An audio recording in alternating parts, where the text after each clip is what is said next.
Anggota Komisi 3 DPR RI Arteria Dahlan ketika rapat kerja antara PPATK dengan Komisi 5 DPR RI di Kompleks Parlemen Senayan, Tanah Abang, Jakarta Pusat. Ketika Pak Menko Polhukam Prof. Mahfud MD itu berani mengungkap ini dengan tentu gitu ya, keyakinan data dan sebagainya, di backup data, di backup PPATK dan sebagainya itu, dan positioning dia sebagai memang ketua gitu ya.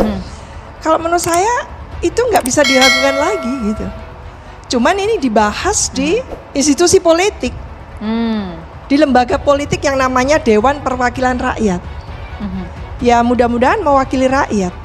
Jadi menurut saya harusnya masyarakat itu diyakinkan gitu ya, bahwa kita punya hak untuk mendapatkan informasi. Bagaimana menjaga agar people itu well informed gitu ya, tetap mendapatkan informasi itu. Emang DPR nggak benar? Ini semua live, nggak ada Pak. Kita tempatkan semua pihak pada posisi yang terhormat. Ya saya minta yang kemarin juga ada isu saya dikeroyok, nggak ada yang keroyok. Itu putar video Sambo itu. Semua statement Pak Mahfud dari awal, ya saya mohon juga nanti diputarin lagi. Ya, yang penghormatan itu ada pada DPR kah atau ada pada Pak Mahfud? Apalagi tadi yang pertama itu Pak.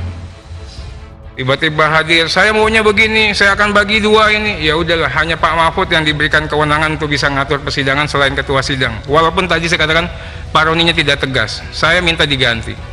Itu yang saya tidak setuju. Ya, sebetulnya saya merasa rapat kita ini belum selesai dan saya siapkan cadangkan waktu untuk bahas soal ini. Saya sangat tidak setuju Pak Mahfud ngomong soal DPR kali lalu. Sangat saya tidak setuju.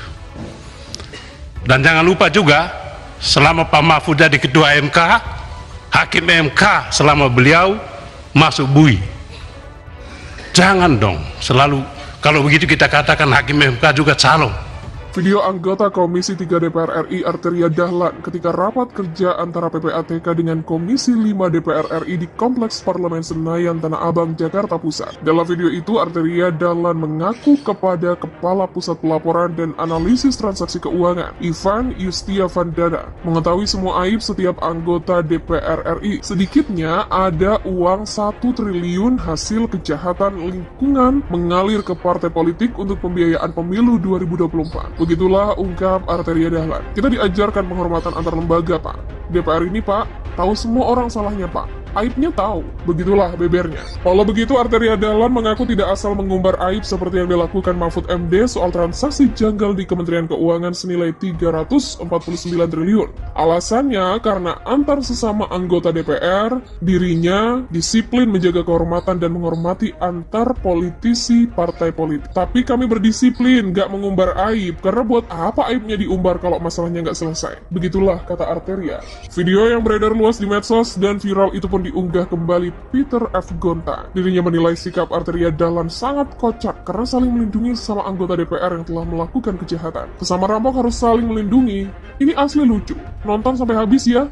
Hiburan akhir pekan. Begitulah tulis Peter. Postingan Peter Gonta pun menuai komentar dari masyarakat. Mereka menilai para politisi tidak pantas duduk mewakili rakyat di gedung parlemen. Masyarakat juga kompak akan lebih selektif memilih calon DPR dalam pemilu legislatif 2024 mendatang. Thanks Om Peter, postingan yang memberikan tontonan, yang memberikan tuntunan supaya kita rakyat Indonesia lebih selektif dalam pemilihan anggota legislatif baik tingkat DPRD, kabupaten kota, tingkat provinsi maupun DPR. Memilih seorang figur anggota legislatif yang tidak cukup memiliki kecerdasan intelektual, tetap integritas moral, bermental perampok uang rakyat, bergaya preman, gak punya kecerdasan emosional, sok pinter menampakkan diri pemberani, jujur tapi membuka aib lembaga walau itu personal. Begitulah tulis Boyke. Dalam kesempatan itu, Arteria Dahlan menanyakan soal sosok yang membocorkan laporan hasil analisis PPATK ke DPR, terutama mengenai transaksi 349 triliun. Bagiannya yang ngebocorin bukan Pak Ivan kan?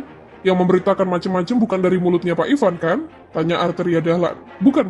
Begitulah, balas Ivan cepat. Setelah permalukan Mahfud MD dalam rapat DPR, Beni Kaharman kembali beri tantangan soal 349 triliun. Setelah terkesan mempermalukan Menko Polhukam Mahfud MD dalam rapat Komisi 3, Beni kembali memberikan tantangan terkait transaksi janggal 349 triliun di Kementerian Keuangan.